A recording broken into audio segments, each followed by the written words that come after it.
நான் வந்து இப்போ வந்து ஒரு கோழி குழம்பு, பாரம்பரியமான கோழி குழம்பு செஞ்சு காமிக்க போகிறேன்.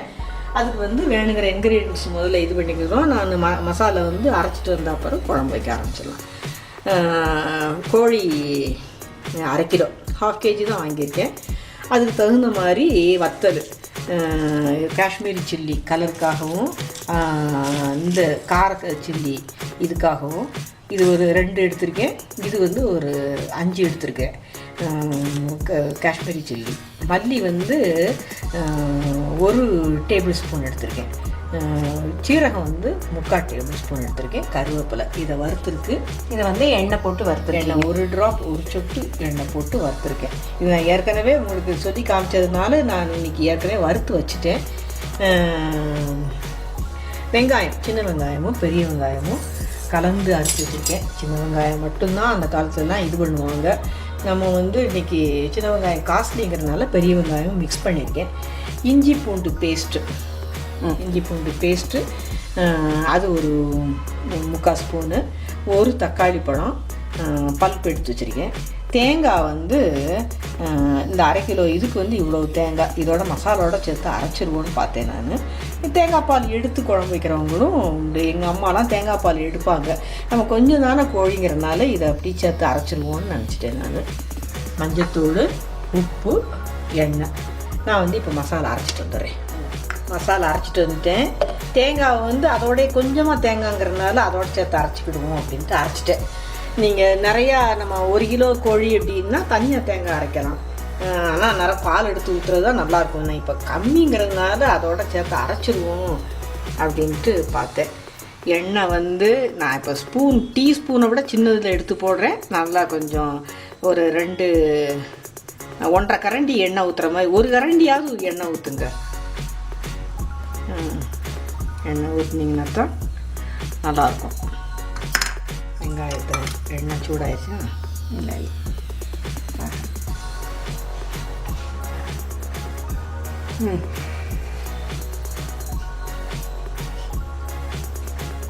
இது இந்த கோழி பிராய்லர் கோழி தானா? ஆமாம், நாட்டுக்கோழியில் அந்த காலத்தில் செய்வாங்க. நாட்டுக்கோழியில் செய்யும்போது வந்து அதனுடைய அந்த ஸ்மெல்லு, அது வந்து அதனுடைய ஹீட்டை குறைக்கிறது தான் இஞ்சி பூண்டு பேஸ்ட்டு. இன்றைக்கி வந்து நீங்கள் நல்ல மெக்கனைஸ்டு இது பார்லரில் போய் சிக்கன் வாங்குறீங்க, அந்த கோழி கடையில் நிற்கிறோங்கிற இதே இல்லாத ஒரு நீட்டாக கட் பண்ணி கொடுக்குறாங்க. அதனால் இதுக்கு தேவையான இஞ்சி பூண்டு போட்டால் போய் கவுச்சி வாடை இது பண்ணணுங்கிற இது. பிராய்லர் சிக்கனுக்கு நாட்டுக்கோழி சிக்கனில் இருக்கிற அந்த கவுச்சி ஸ்மெல் இருக்காது ரொம்ப. ஆனால் அது ஒரு டேஸ்ட்டு. நாட்டுக்கோழி குழம்பு மெத்தட் வந்து இதே தான், சேம் தான்.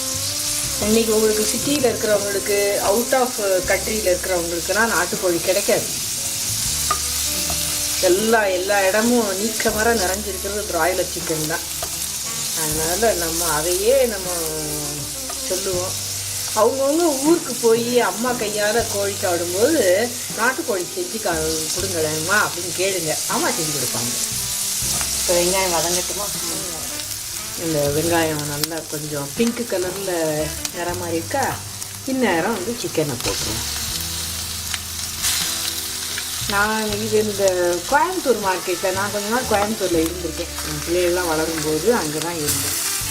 அப்போ வந்து அந்த மார்க்கெட்டில் வந்து கௌதாரி, காடை எல்லாம் விற்பாங்க. நான் கௌதாரி வாங்கிட்டு வந்து ஒரு தடவை குழம்பு வச்சுருக்கேன். அது வேகிறதுக்கு ரொம்ப நேரம் ஆகும். ஆனால் அது வெந்து அது இதே மசாலா தான் நான் போட்டு தான் வச்சேன். வெந்து பரிமாறி குழம்பு சாப்பிடும்போது அடேங்கப்பா அப்படி ஒரு ருசியாக இருந்தது. இப்போது அந்த சென்னையில் இருக்கிறவங்க, மதுரை பக்கம் இருக்கிறவங்களுக்கு கௌதாரி கிடச்சிச்சுன்னா செஞ்சு பாருங்கள். அது வந்து ரொம்ப நேரம் ஆகும் வேகிறதுக்கு. அந்த வேகும்போது மசாலோட இதெல்லாம் உள்ளே இறங்கிடும். நமக்கு வந்து இந்த குழம்பையே வந்து சிம்மில் வச்சு நீங்கள் வத்தடிக்கும் போது அந்த டேஸ்ட்டு கொஞ்சம் நல்லாயிருக்கும். உடனே வத்தடித்து வேகமாக வத்தடித்து இது பண்ணிங்கன்னா அந்த டேஸ்ட்டு கொஞ்சம் இதாக இருக்கும். சீக்கிரம் இறக்குறதுக்கும் கொஞ்சம் அடுப்பில் இருந்து இறக்குறதுக்கும் வித்தியாசம் அதுதான். நாங்கள் பழைய காலத்து ஆட்கள்லாம் வந்து இஞ்சி பூண்டு பேஸ்ட்டு போட்டிருக்கேன், அதோட சேர்த்து இது பண்ணுவோம்.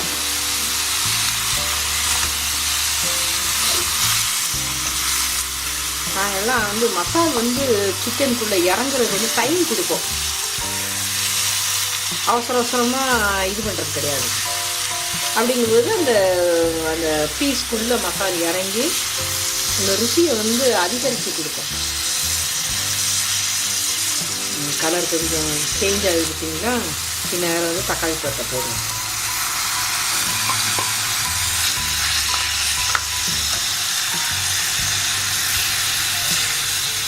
நம்ம பச்சை வாசனை போகிற மாதிரி ஏன் நம்ம வெங்காயம் போடும்போது மசால் போடலை அப்படின்னா, இதை நம்ம ஒரு ட்ராப்பு போட்டு வறுத்து தான் நம்ம வந்து மசாலை எடுத்துருக்கோம்.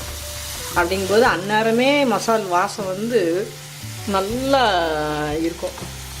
இப்போ நம்ம சிக்கன் வந்து தண்ணி ஊற்றி வேக வைக்கிறதுக்கு வந்து சிக்கனை போட போகிறோம், மசாலா போட போகிறோம். அந்நேரம் கொஞ்சம் ரோஸ்ட் ஆகும்.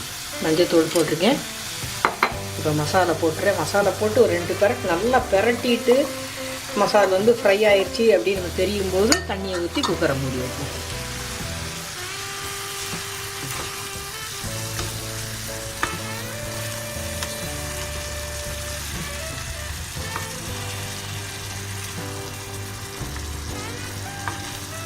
தேவையான உப்பை போட்டுக்கணும். குழம்பு வந்து டக்கு டக்குன்னு அப்படியே கூட்டி கொதிக்க வைக்கிற மாதிரி நம்ம பண்ணக்கூடாது. அதுக்குன்னு ஒரு டைம் கொடுக்கணும். வெங்காயம் வதங்கிடுச்சா, அதுக்கப்புறம் சிக்கனை போட்டோமா, சிக்கன் போட்டு இஞ்சி பூண்டு போட்டு பேஸ்ட்டு போட்டு ஒரு கிண்டுனோமா, அப்படிலாம் கிண்டுனா தான் அந்த குழம்பு அதுக்குண்டான ருசியில் இருக்கும். எல்லாத்தையும் டக்கு டக்கு டக்குன்னு மொத்தமாக போட்டுட்டு தண்ணியை ஊற்றி குழம்பு இது பண்ணிவிட்டு சிக்கனுக்குள்ளே மசால் இறங்கலை அப்படின்னா இவ்வளோ கற்றுக்கிட்டும் பிரயோஜனம் தான் போயிடும். ஒரு 5 நிமிஷம் நம்ம மனசு வழியாக தான் வயிற்றுக்குள்ளே போகுது. அந்த மனசு நிறைஞ்சி வயிறு நிறையணும். அதுக்கு தகுந்த மாதிரி நம்ம சமையல் நல்லா இருந்துச்சுன்னா அது கட்டாயம் அது நடக்கும். இதில் கொஞ்சம் தண்ணி ஊற்றுறேன். ஓரளவுக்கு நல்லா பெரட்டின மாதிரி எல்லா சிக்கனுக்கு இடையிலையும் மசாலு சேர்ந்து இருக்குது. இனி வந்து இது வேகட்டும். தண்ணியை ஊற்றிருக்கேன். இன்னும் கொஞ்சம் கூட தண்ணி ஊற்றிருக்கேன்.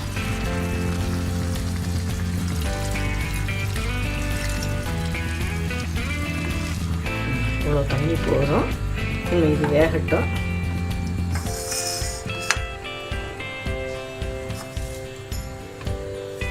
இப்போயும் கருவேப்பிலை போடலாம், இறக்கும் போது கொஞ்சம் கிள்ளி போடலாம். இந்த கருவேப்பிலை மல்லித்தழை இதெல்லாம் வாசத்தை கூட்டும்.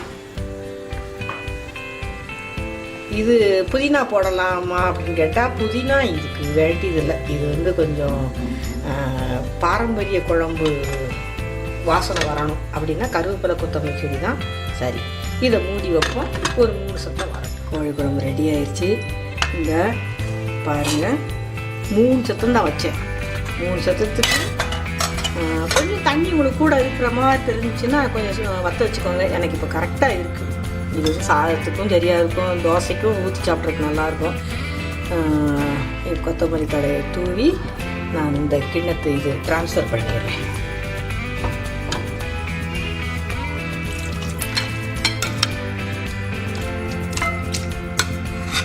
இட்லி, தோசை, சப்பாத்தி, பரோட்டா எல்லாத்துக்கும் நல்லாயிருக்கும்.